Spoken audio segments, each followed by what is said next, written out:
وبرکاتہ الحمدللہ وقفا والصلاة والسلام علی من لا نبی بعد اعوذ باللہ السمیع العلیم من الشیطان الرجیم بسم اللہ الرحمن الرحیم سبحان الذي اسرى بعبده ليلا من المسجد الحرام الى المسجد الاقصى الذي باركنا حوله لنريه من آياتنا انه هو السميع البصير صدق اللہ العظیم۔ اخوت اس کو کہتے ہیں چوبے کانٹا جو کابل میں، اخوت اس کو کہتے ہیں چوبے کانٹا جو کابل میں، تو ہندوستان کا ہر پیر و جوان بے تاب ہو جائے۔ توحید کی امانت سینوں میں ہے ہمارے، آسان نہیں مٹانا نام و نشاں ہمارا۔ حضرات، آج کی اس مسجد اقصی اور فلسطین سے اظہار یکجہتی کے لیے جو ایک ریلی کا اہتمام کیا گیا ہے، اس اہتمام پر میں تحریک لبیک کے کارکنان کو مبارکباد پیش کرنا چاہتا ہوں۔ یقیناً یہ آپ کی محبت کا منہ بولتا ثبوت ہے کہ آپ نے مسجد اقصی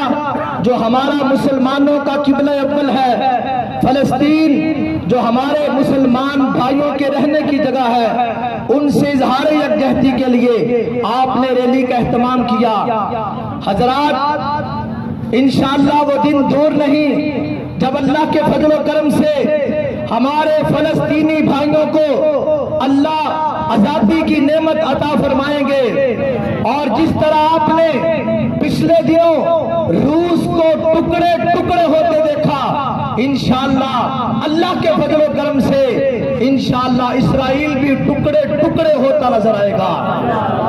اور میں اس موقع پر مسلم حکمرانوں کو، 58 ممالک ہیں مسلمانوں کے، ان مسلمان حکمرانوں کو اس موقع پر ایک پیغام دینا چاہتا ہوں، نہ سمجھو گے تو مٹ جاؤ گے، تمہاری داستان تک نہ ہوگی داستانوں میں۔ آج اگر تم نے فلسطینی بھائیوں کے لیے آواز نہ اٹھائی،